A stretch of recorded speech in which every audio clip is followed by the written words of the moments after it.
La belle-fille du PDG m'a licencié par email à l'aéroport de SeaTac. Je rentrais de Portland, avec des contrats signés de 485 millions de dollars. Elle a annulé l'accès à ma carte de crédit d'entreprise. Je me suis envolé pour Tokyo, sur ma carte personnelle pour 2100 dollars. 9 jours plus tard, elle a rencontré le président japonais en personne, pour le renouvellement. Il n'a posé qu'une seule question, où est Monsieur Stone? La belle-fille du PDG a annulé mon vol de retour, alors que j'attendais à la porte B12, à l'aéroport de SeaTac. Je venais de passer 3 jours au sommet de la défense du Pacifique à Portland, à serrer des mains et à faire des promesses. Ce qui permettait de maintenir 485 millions de dollars de contrats en cours entre Campbell Defense Systems et nos partenaires à travers le Pacifique. La notification est arrivée sur mon téléphone, à 6h47 du matin. Un email de Diana Campbell, avec pour objet, restructuration organisationnelle, avec effet immédiat. Je m'appelle Gareth Stone, et j'ai 54 ans. J'ai passé 18 ans dans la marine des États-Unis, la plupart du temps en tant que chef technicien en électronique aéronautique, travaillant sur des FAE-18 Hornets, depuis des bases allant d'Océana à Atsugi. Après ma sortie, j'ai fait 2 ans de travail en logistique contractuelle. Avant que Campbell Defense ne me recrute, il y a 16 ans. Le vieil homme lui-même, Charles Campbell, m'a appelé un mardi, et m'a dit qu'il avait besoin de quelqu'un qui comprenait le Pacifique. Quelqu'un qui pourrait s'asseoir en face d'un président de 71 ans à Tokyo, sans embarrasser l'entreprise. Je regardais cet email dans le terminal de SeaTac, le café refroidissant dans ma main, quand j'ai réalisé que Diana venait de licencier la seule personne, avec laquelle le président Nakamura, de Nakamura Heavy Industries, acceptait de faire des affaires. Elle l'avait fait alors que j'étais à 300 km de chez moi. Revenant de réunions qui maintenaient en vie, notre plus grand partenariat international. Laissez-moi vous parler de Diana. Diana Campbell, son nom d'épouse, née Foster. Elle a 33 ans, et est mariée à Jason, qui est le neveu de Charles Campbell. Après leur mariage il y a 2 ans, Diana a passé 18 mois chez MC Kinsey Company, à faire du conseil stratégique, pour des entrepreneurs de la défense. MC Kinsey lui a appris à voir chaque relation commerciale, comme un processus pouvant être optimisé, et chaque interaction humaine, comme une inefficacité attendant d'être rationalisée. Quand cela a été fait, Charles a créé un poste pour elle, directrice des opérations. Ce titre n'existait pas, avant qu'elle ne traverse notre hall d'entrée avec un MacBook, et en parlant comme si une présentation de consultant avait soudainement pris vie. L'approche commerciale de Diana était axée sur le numérique, pilotée par les données, et résolument moderne. Elle croyait aux solutions évolutives, et aux approches systématiques, pour la gestion des relations. Pour elle, faire voler quelqu'un à travers le Pacifique pour un dîner d'affaires, était un anachronisme coûteux, un vestige des pratiques commerciales de la vieille école, qui servait davantage la cérémonie, que la substance. Elle examinait nos partenariats internationaux à travers des feuilles de calcul et des rapports trimestriels, et non à travers des poignées de main et des protocoles culturels. Diana s'est présentée à moi, lors de son 2e jour. Elle a mentionné Wharton 2 fois, au cours des 5 premières minutes, puis elle a posé des questions détaillées, sur nos opérations dans le Pacifique. Elle voulait des mesures sur le retour sur investissement des relations, des résultats quantifiables pour les réunions en personne, et des données qui pourraient justifier les frais de déplacement. J'ai essayé de lui expliquer que certaines relations ne se traduisent pas dans les cellules d'un tableur, que la confiance bâtie autour de dîners au saké et de conversations respectueuses, crée des partenariats capables de survivre au ralentissement du marché, ainsi qu'à la pression concurrentielle. Elle a hoché la tête poliment, et a pris des notes sur sa tablette. Elle a regardé mon bureau, au même étage que les autres directeurs principaux, de la même taille, avec la même vue sur l'usine Boeing de l'autre côté de la vallée, et je l'ai Regardez me catégoriser, me classer, et prendre une décision sur ma valeur, par rapport au nouvel ordre qu'elle était en train de bâtir. Je pouvais voir son calcul mental, 54 ans, un budget de voyage coûteux, et des relations qui ne pouvaient pas être facilement transférées, ou systématisées. Dans son référentiel, je représentais une infrastructure obsolète, qui avait besoin d'une mise à niveau. 6 semaines avant d'envoyer cet email, Diana a supprimé le budget des voyages internationaux, pour tous les départements, avec effet immédiat. Elle a envoyé un mémo à l'échelle de l'entreprise, sur l'optimisation de l'allocation des ressources, et sur l'utilisation des plateformes de communication numérique, pour améliorer l'engagement des parties prenantes. Au-delà des frontières géographiques. Le mémo comptait 3 pages de jargon de consultant, qui disait en gros, on ne fait plus voler les gens, pour aller parler à d'autres gens. J'ai déposé une objection écrite, par les voies officielles. Elle est passée par notre avocate générale, Hélène Martinez, puis a atterri sur le bureau de Diana. Hélène avait signalé les implications contractuelles potentielles, plus particulièrement la section 12 de nos accords de partenariat principaux, qui exigeaient des responsables des relations désignés, pour les communications principales. Diana a rejeté les 2 inquiétudes, sans aucune discussion. Dans son mémo de réponse, elle a appelé cela de la friction liée au processus obsolète. Je savais ce que ce gel des voyages signifiait, pour la relation avec Nakamura. Le président Hiroshi Nakamura avait 71 ans. Il menait ses affaires en personne, mesurait l'engagement par la présence, et évaluait les partenariats à travers la qualité de l'attention que ses homologues accordaient au protocole et à la courtoisie. On n'envoyait pas de mail à Hiroshi Nakamura. On s'envolait pour Tokyo. On s'asseyait en face de lui, dans son bureau du 43e étage surplombant la baie de Tokyo.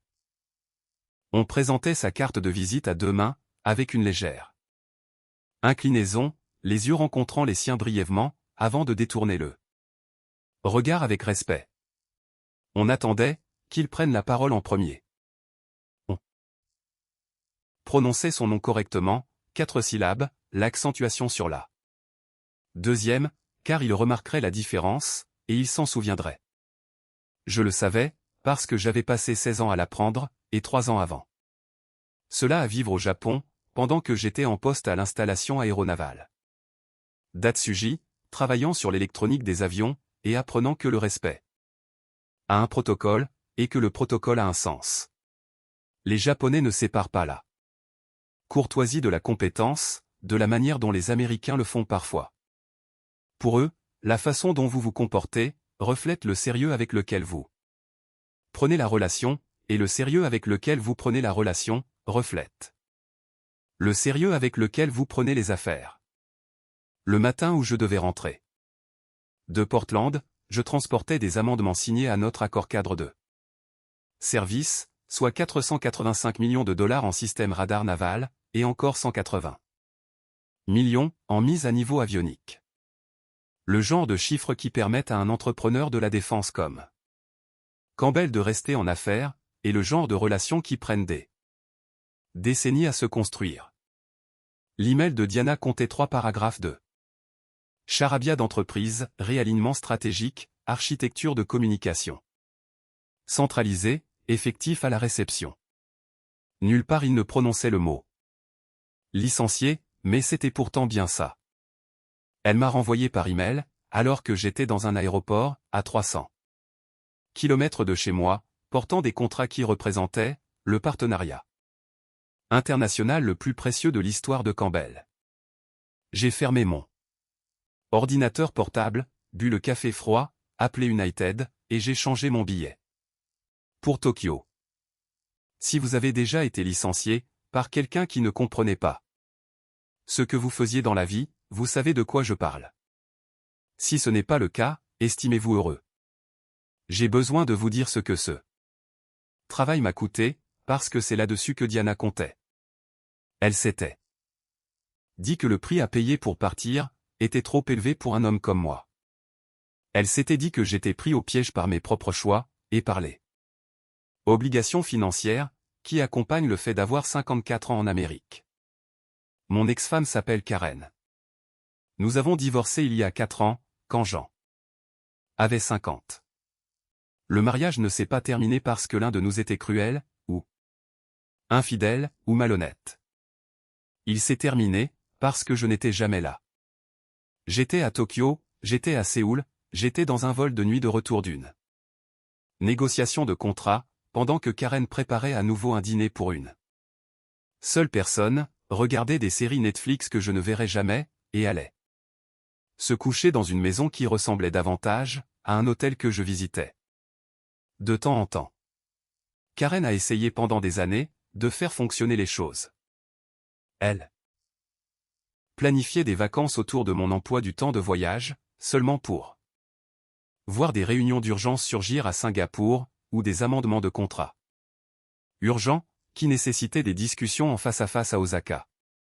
Elle achetait des billets pour des spectacles que je ratais, faisait des réservations dans des restaurants que j'annulais à la dernière minute, parce que l'emploi du temps du président Nakamura avait changé, et que le protocole exigeait de la flexibilité de la part de la partie américaine.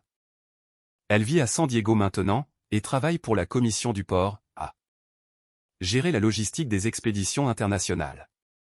L'ironie de la situation ne nous échappe ni à l'un ni à l'autre. Elle s'est retrouvée dans un travail qui exige de comprendre différentes cultures, et de gérer des relations internationales complexes, ces mêmes compétences que j'avais développées pendant que notre mariage tombait en morceaux. Je lui paie $1 600 par mois de pension alimentaire, ce qui est juste, car elle a passé 14 ans à bâtir une vie, que je n'arrêtais pas de quitter, pour prendre le prochain vol vers l'Asie. Nous avons un fils, Brandon.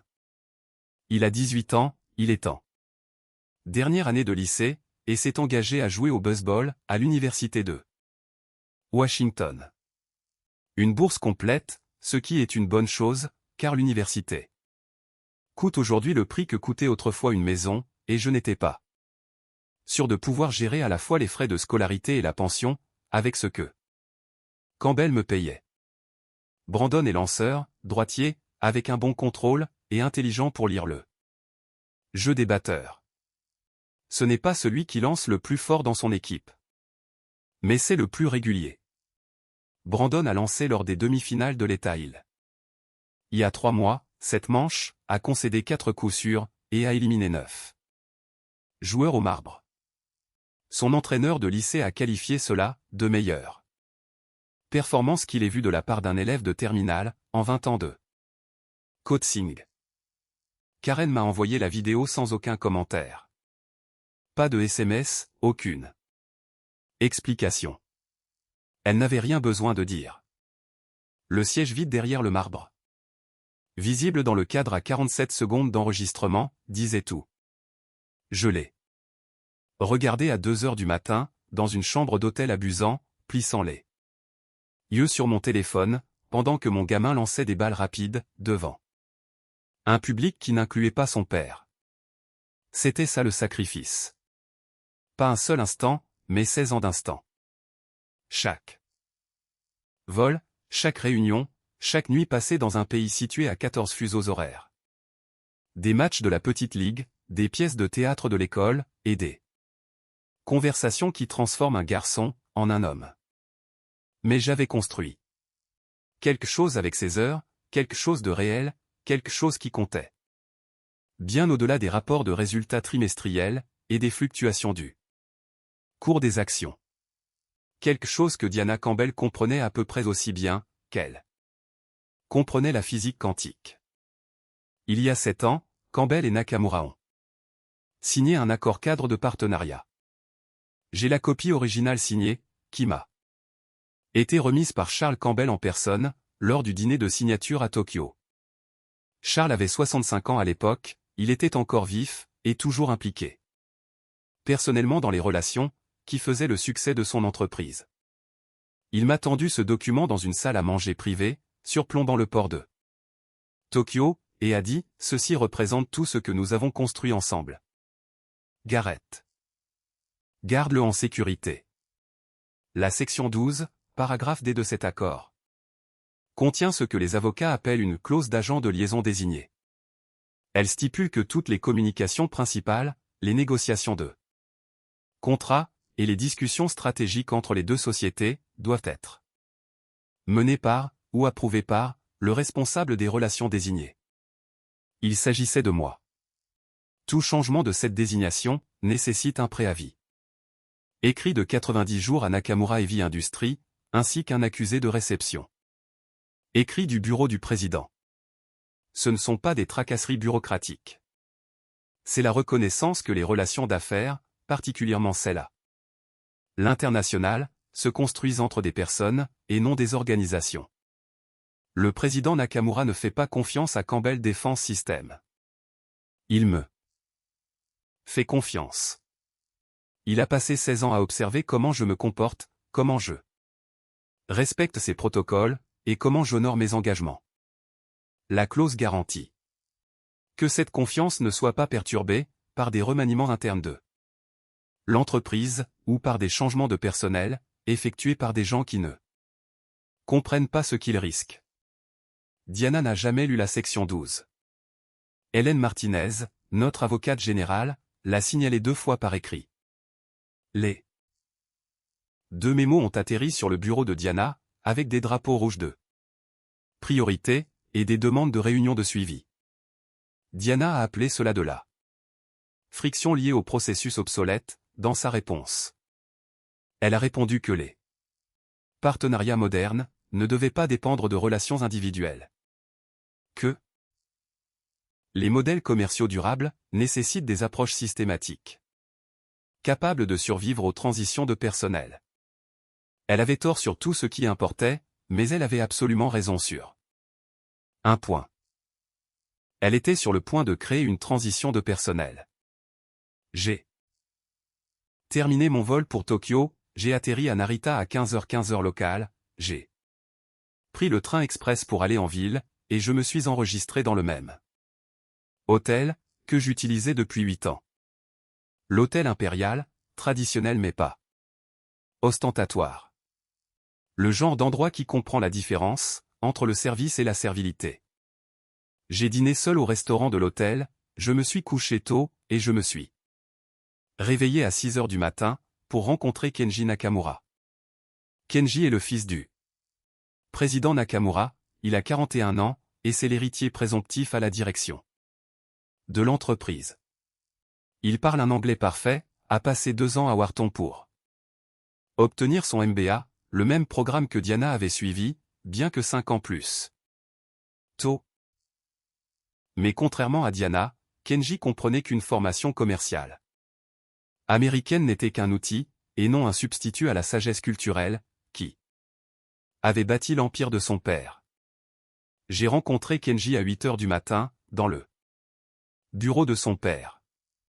La réunion était censée être de la pure routine, pour examiner les amendements du contrat, discuter des ajustements de calendrier, et confirmer la réunion de renouvellement, prévue pour la semaine suivante à Seattle.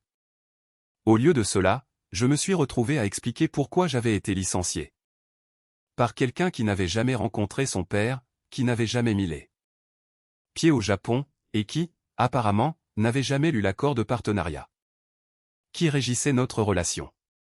Kenji a écouté, sans m'interrompre. Il avait la façon de traiter l'information de son père, une attention totale, aucune réaction visible, et laissant le silence faire le travail, que des questions pourraient perturber. Quand j'ai fini d'expliquer l'email de Diana, et les circonstances de mon licenciement, il n'a posé qu'une seule question. Est-ce qu'elle comprend les implications? Non, ai-je répondu. Je ne pense pas. Il a hoché la tête une fois. J'informerai mon père. J'ai pris un vol de retour le lendemain, et j'ai acheté mon propre billet, avec ma carte de crédit personnelle. $2100 que je n'ai mis en note de frais à personne, car il ne restait plus personne à qui les facturer. J'ai atterri à SeaTac un jeudi soir, et j'ai pris un taxi pour mon appartement à Bellevue. L'endroit sentait le vieux café, et ce silence particulier qui vient, quand on vit seul à 54 ans. Je me suis assis à la table de ma cuisine, et j'ai ouvert mon ordinateur portable. J'ai affiché le seul document qui comptait maintenant, cet accord de partenariat original, celui que Charles Campbell m'avait remis à Tokyo, avec une poignée de main, et la promesse que je faisais partie de quelque chose de plus grand que des bénéfices trimestriels. Je suis allé à la section 12, paragraphe D, et je l'ai relu lentement, de la façon dont on lit quelque chose, quand on sait que ce pourraient être les mots les plus importants de toute votre vie professionnelle. Ensuite, j'ai appelé James Torres. James et moi avions servi ensemble sur l'USS Nimitz, et nous avions été déployés dans le Golfe Persique, à 2 reprises dans les années 90. Il est sorti 2 ans avant moi, est allé en école de droit grâce au GI Bill, et pratique maintenant le droit du travail et des contrats gouvernementaux, depuis Tacoma. C'est le genre d'ami à qui l'on ne parle pas pendant 6 mois, puis qu'on appelle à 23 heures un jeudi, et qui décroche avant la 2e sonnerie. Garrett. James, j'ai besoin que tu regardes quelque chose. Je lui ai lu l'email de licenciement de Diana, puis je lui ai lu la section 12, paragraphe D, la clause de l'agent de liaison désigné, l'exigence de préavis de 90 jours. Et l'accusé de réception obligatoire, du bureau du président Nakamura. James est resté silencieux pendant 8 secondes. J'ai compté, une vieille habitude de la marine, quand le silence à la radio signifiait que quelque chose d'important était en train de se passer. Elle n'a pas envoyé de préavis à Nakamura, a-t-il dit. Non, et elle n'a pas non plus obtenu d'accusé de réception, de la part du bureau du président. Non, Garrett. Ce n'est pas seulement un licenciement abusif, c'est une rupture de l'accord de partenariat lui-même. Nakamura a des motifs valables pour annuler tous les contrats en cours, sans aucune pénalité. Tu as un dossier pour ingérence délictuelle, et peut-être plus. Selon la documentation que tu possèdes. J'ai regardé la table de la cuisine. L'accord, et la signature de Charles Campbell à côté de la mienne, sur la dernière page. 2 vieux hommes qui comprenaient que les affaires se bâtissent sur la confiance, et que la confiance se bâtit sur le respect de sa parole. Ne dépose aucune plainte, ai-je dit. Pas encore. Silence. Puis, qu'est-ce que tu fais? J'ai fermé l'accord, je l'ai remis dans le dossier, et j'ai rangé le dossier dans le coffre-fort. Derrière la bibliothèque, là où je garde les choses qui comptent. Mes papiers de démobilisation, l'acte de naissance de Brandon, la carte grise de ma voiture, et désormais, ce document qui représentait 16 ans de travail. Je laisse le mécanisme faire son œuvre. 9 jours. C'est le temps que ça a pris. Je n'ai pas appelé Campbell. Je n'ai pas appelé Charles. Je n'ai pas engagé James pour déposer la plainte pour licenciement abusif, qu'il avait rédigé et préparé pour le vendredi matin. Je suis resté assis dans mon appartement et j'ai attendu, de la façon dont j'avais appris à attendre dans les salles radio des navires de la marine, à écouter des signaux. Dans la friture, sachant que la patience faisait souvent la différence, entre des renseignements utiles et du simple bruit. Samedi, j'ai conduit jusqu'à Seattle, pour le dernier match à domicile de Brandon de la saison. L'université de Washington avait déjà confirmé sa bourse. Mais il terminait toujours sa dernière année, jouant encore pour l'équipe de son lycée, et essayant toujours de presser chaque instant, de ses 18 ans. Nous avons lancé une balle de baseball sur le parking, après le match. Il avait lancé 6 manches, concédé 3 coups sûrs, et éliminé 7 batteurs. Son équipe a gagné, 8-2. Les recruteurs universitaires avaient cessé de venir depuis des semaines, mais Karen était là, dans les gradins, à l'encourager. Comme s'il s'agissait des séries mondiales. Tu es resté pour tout le match, dit Brandon, en me lançant une balle glissante, que j'ai eu du mal à attraper. C'est vrai. Tu as l'air différent, papa. Comme si tu ne vérifiais pas ton téléphone, toutes les 5 minutes. Je lui ai relancé la balle en observant son mouvement fluide, la façon dont il l'a rattrapé, sans même y penser. Ma situation professionnelle a changé. Bon. Changement ou mauvais changement? J'ai attrapé son lancer suivant, et je l'ai tenu pendant une seconde. Demande-moi dans 2 semaines. Il a hoché la tête. À 18 ans, et déjà assez intelligent pour entendre ce que je ne disais pas. Déjà assez intelligent pour savoir que certaines questions n'ont pas de réponse simple. Il tient ça de Karen, cette capacité à lire entre les lignes. À comprendre que la vie d'adulte est bien plus compliquée qu'elle n'y paraît de l'extérieur. Mercredi matin, Peter Murphy est apparu à ma porte avec une enveloppe Kraft et 2 gobelets de café du 7-Eleven. Peter est un gestionnaire de contrat principal chez Campbell, son bureau se trouvait à 2 portes de là où était le mien. 9 ans dans l'entreprise, une compétence discrète, le genre de personne qui se souvient des anniversaires, et qui n'oublie jamais de mettre les bonnes personnes en copie, lors des emails. Important. Il porte toujours la même rotation de 3 cravates, conduit une Honda Accord qui a 290 000 km au compteur, et n'a jamais utilisé une seule fois le mot synergie, lors d'une réunion. J'ai imprimé ça après que tout le monde soit parti hier soir, a-t-il dit, en me tendant l'enveloppe. Je me suis dit que tu devrais les voir, avant la réunion de demain. Quelle réunion? Le renouvellement du contrat avec Nakamura, jeudi matin à 10 h. Diana dirige les opérations, Jason la soutient. Aucune préparation culturelle, aucun briefing sur le protocole. Elle a dit à l'équipe qu'elle voulait établir une dynamique de communication plus directe. Pour la phase de partenariat moderne. J'ai pris l'enveloppe, sentant le poids de tout ce qui se trouvait à l'intérieur. Comment sais-tu tout ça? Parce que j'ai gardé une trace de tout, depuis que tu as été licencié. Quelqu'un doit savoir ce qui se passe. Vraiment ici. À l'intérieur, il y avait 6 emails internes, de Diana à Jason, de Diana à Hélène Martinez, et de Diana au responsable de la communication d'entreprise. Je les ai lus debout sur le pas de ma porte, toujours dans mes vêtements de la veille, sentant encore le goût du café du matin, qui avait refroidi pendant que je ne faisais pas attention. Le premier email était daté de 2 semaines avant mon licenciement. De Diana à Jason, Garrett représente une mentalité obsolète, qui freine notre efficacité opérationnelle.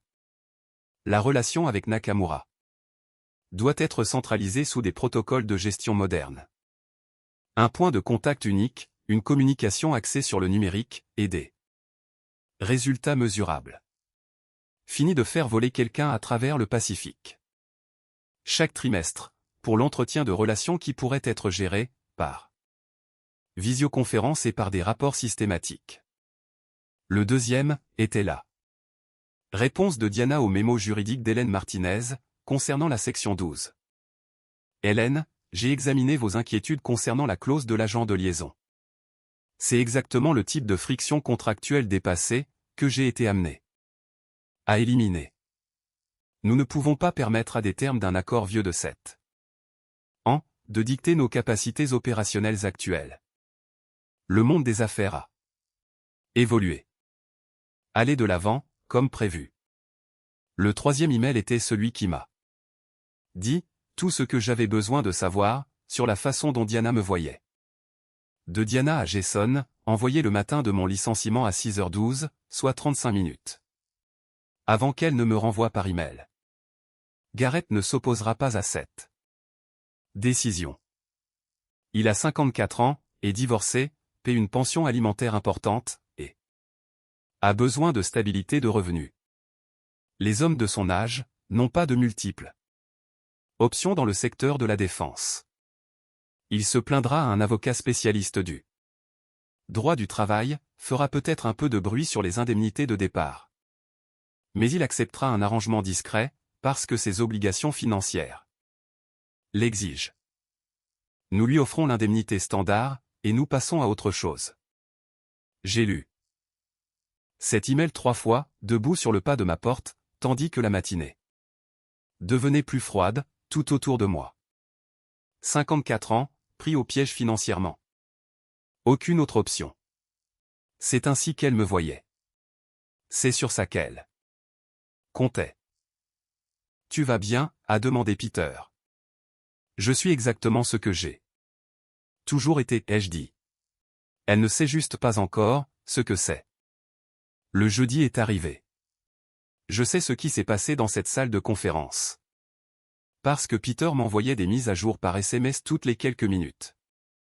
Parce que Hélène Martinez a tout documenté pour le dossier juridique, et parce que la réponse du président Nakamura a été si précisément dévastatrice, qu'elle est devenue une légende, dans les cercles d'entrepreneurs de la défense.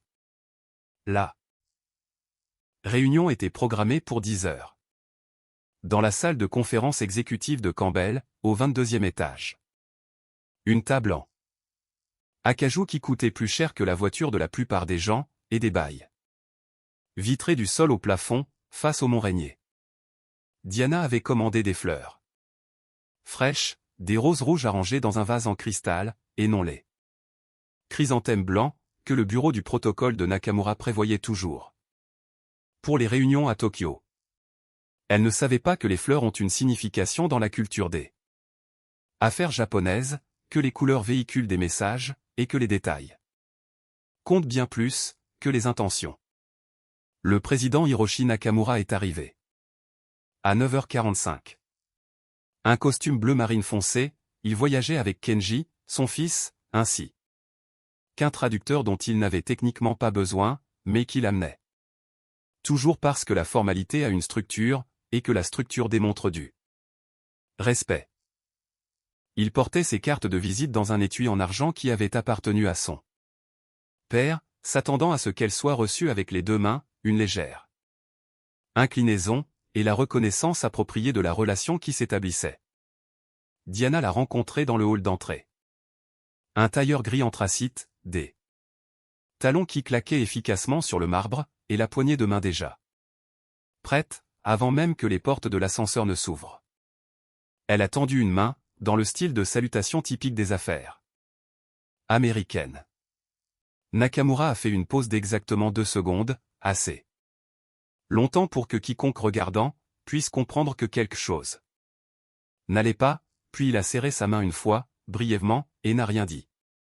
Dans la salle de conférence, Diana a pris la place en bout de table, a ouvert son ordinateur portable, et a commencé à 10h pile. Président Nakamura, au nom de Campbell Defense System, je tiens à vous souhaiter la bienvenue, et à exprimer notre enthousiasme à l'idée de moderniser notre partenariat, pour la prochaine phase de croissance. Elle a mal prononcé son nom. Nakamuromi monsieur l'accentuation était fausse, sur chaque syllabe. Transformant un nom qui signifie le village du milieu, en quelque chose qui donnait l'impression qu'elle le lisait phonétiquement, depuis une diapositive PowerPoint. Elle n'a pas fait de pause, n'a pas demandé si elle l'avait dit correctement, et n'a pas remarqué le stylo de Kenji s'arrêter de bouger, ni la légère inspiration du traducteur. Diana a parlé pendant 8 minutes d'affilée. Elle a utilisé des expressions comme architecture de communication orientée vers le numérique, optimisation évolutive du partenariat, et engagement systématique des parties prenantes, à travers de multiples points de contact. Elle ne lui a jamais demandé comment s'était passé son vol, ne sait jamais enquise de sa santé, n'a jamais reconnu la relation de 16 ans qu'il avait amenée à Seattle, et n'a jamais mentionné mon nom. À la 9e minute, elle a ouvert un dossier, et a fait glisser le renouvellement de contrat de 485 millions de dollars, sur la table vers le président Nakamura. Elle l'a fait glisser comme si elle passait l'addition dans un restaurant, de façon décontractée et efficace. Pas de cérémonie gâchée, pour des formalités dépassées. Dans la culture japonaise des affaires, on ne fait pas glisser les documents. On se lève, on fait le tour de la table, on les présente à deux mains, avec une légère inclinaison, le texte orienté pour faciliter la lecture. Ce n'est pas un rituel vide de sens. C'est ainsi que l'on démontre que ce que l'on apporte a de la valeur, que la relation a un sens, et que le respect circule dans les deux sens, autour de la table. Le président Nakamura a regardé le contrat. Il ne l'a pas touché. Il a dit 3 mots à Kenji en japonais. Kenji a hoché la tête une fois. Nakamura s'est levé, a boutonné sa veste, et a prononcé les seuls mots anglais qu'il utiliserait de toute la réunion. Où est Monsieur Stone? M. Stone ne fait plus partie de l'entreprise, a dit Diana. Nous avons rationalisé nos protocoles de communication, afin de créer un accès plus direct. Merci, a dit Nakamura. Il s'est retourné, Kenji a récupéré le traducteur, et ils sont sortis de la salle de conférence, ont descendu le couloir, et sont entrés dans l'ascenseur. 12 minutes. La réunion avait été programmée pour 2 heures. Le contrat restait sur la table, intact, non signé, et ne valait plus absolument rien. Peter m'a envoyé un SMS à 10h13, il est parti. C'est fini. Le vendredi après-midi, un coursier du consulat du Japon a livré une enveloppe à la réception de Campbell. Un en-tête de Nakamura Heavy Industries, avec du texte en anglais et en japonais, adressé au conseil d'administration. La lettre comportait 3 paragraphes, qui mettaient fin au partenariat international le plus précieux de Campbell, et plaçaient l'entreprise sur une liste d'exclusion. Pour une durée de 8 ans. 485 millions de dollars envolés. Et 1,4 milliard de dollars supplémentaires, en renouvellement prévu, partis en fumée. Tout cela, parce que quelqu'un pensait qu'une relation était une chose que l'on pouvait optimiser avec de meilleurs logiciels et des processus plus efficaces. La réunion d'urgence du conseil d'administration a eu lieu samedi matin, avec 7 membres présents. Charles Campbell, qui avait l'air d'avoir vieilli d'une décennie, en l'espace d'une nuit. Le vote pour licencier Diana a été de 7 voix contre 0. Charles s'est abstenu, il ne pouvait pas voter contre sa famille, mais refusait de défendre ce qui ne pouvait l'être. 3 jours plus tard, mon téléphone a sonné. David Harmon, avocat exécutif pour Nakamura Défense Solutions, une offre d'emploi pour le poste de vice-président des partenariats américains. Salaire de départ, 385 000 $. Prime à la signature, 75 000 $ ou presque, ce qui suffisait amplement pour couvrir la totalité des frais de scolarité de Brandon. Le président voulait que je sache que les promesses comptent, que les relations ont de la valeur, et que certaines choses ne peuvent pas être rationalisées, ou supprimées par l'optimisation.